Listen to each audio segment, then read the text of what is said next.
Voilà, donc là je vais vous présenter la brodeuse. Alors c'est une Brother, de la marque Brother, et le modèle c'est VR. Et VR1, parce qu'il n'y a qu'une aiguille. Il y a des machines qui ont 6 aiguilles, sur lesquelles on peut installer 6 couleurs de fil en même temps. Et du coup, là, on n'a qu'une aiguille. Ce qui veut dire qu'à chaque fois qu'on changera de couleur, on devra changer de fil. Voilà, on devra réenfiler un nouveau fil. D'accord. Donc là, on a une méthode pour ça qui accélère un peu le mouvement. Donc voilà, on vous montrera ça après. Ce qu'il faut faire avant de commencer, avant d'allumer la machine, c'est installer le cadre. Alors là, je vais vous en montrer deux. Ça, c'est le grand cadre qui fait 20-20. Celui-là fait 10-10. Et puis, on a des plus petits cadres qui servent à broder dans les poches, ou dans les poches ou dans les manches. Donc là, je vais vous montrer celui-là. Donc là, c'est le 20-20, on l'installe. Donc là, vous voyez, il ne rentre pas ici. Donc il faut desserrer, vous allez voir, je ne sais pas si vous voyez là, mais il y a deux petits boulons à desserrer. Donc là, je vais au maximum. Je les rentre là. Donc là, c'est le cadre qui s'appelle cadre A. Et là, je resserre ensuite.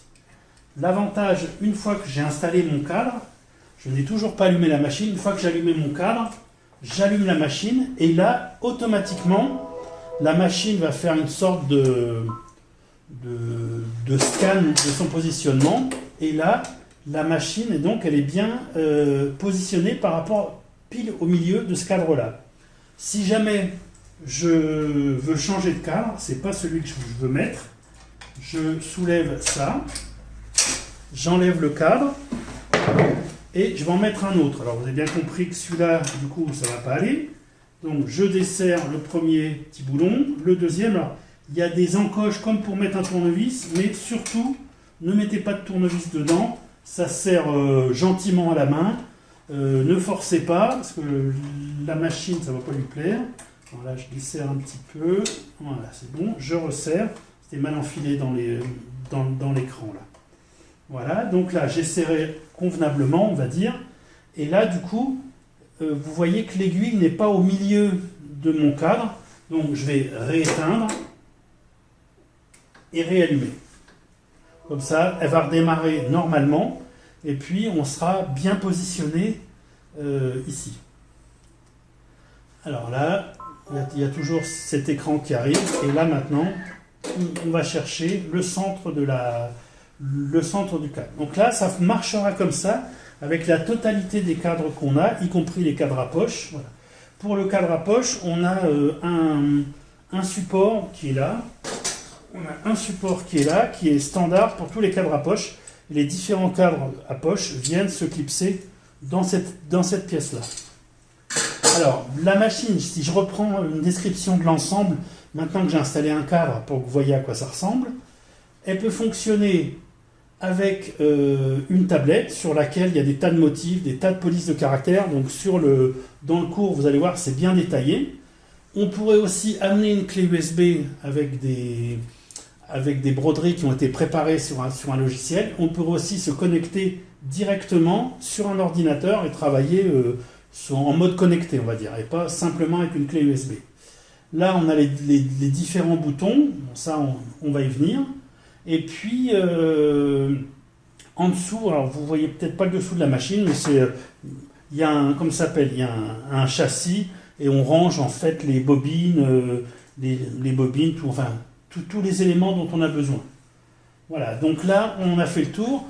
Là, ici, on a les bobines. Le fil, il y a un chemin, il faut passer le fil dans la machine, il y a un chemin numéroté, on ne peut pas trop se tromper.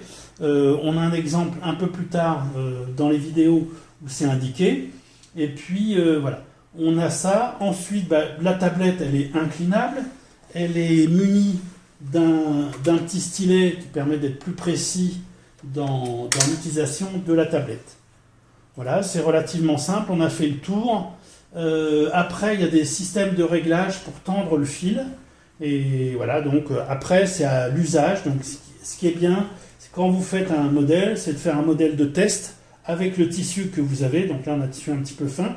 Avec le tissu que vous avez, et de faire ce réglage-là pour voir si c'est trop tendu ou pas assez tendu.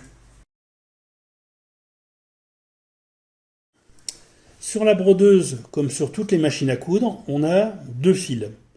le fil, que je vais appeler fil à coudre ou à broder, qui se trouve au-dessus, qui arrive par le dessus, sur la partie supérieure de la machine. Et puis, un deuxième fil qui s'appelle le fil de canette, je pense, enfin, qui est stocké dans une canette. Et il est stocké en dessous. Et ça, sur toutes les machines à coudre, toutes les brodeuses, c'est toujours pareil. Donc ici, c'est le réceptacle, enfin c'est l'endroit où est cachée cette petite canette. Alors elle est très importante, faut que tout ça se soit propre tout le temps. Faut pas que ce soit rempli de poussière ou rempli de fils voilà, qui sont restés coincés.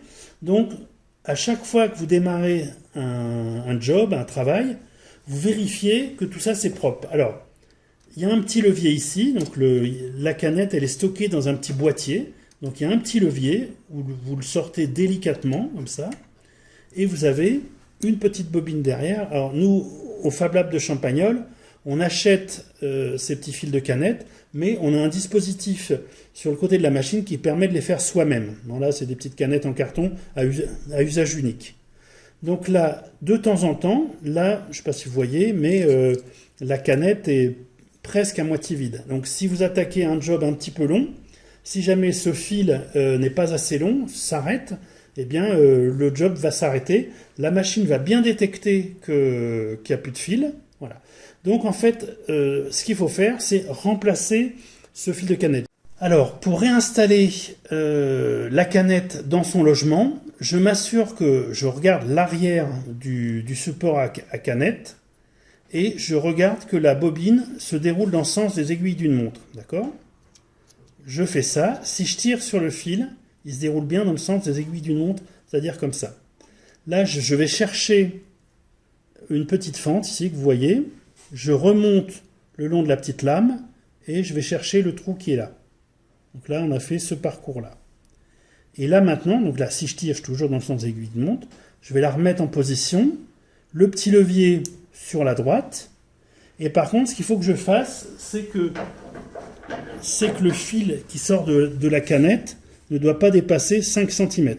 Voilà, approximativement. Et là, je remets la canette, il y a un trou, là il y a un petit axe, et le petit levier est toujours à droite, je pousse jusqu'au clic. Et là maintenant, je peux fermer la canette, on est prêt à démarrer.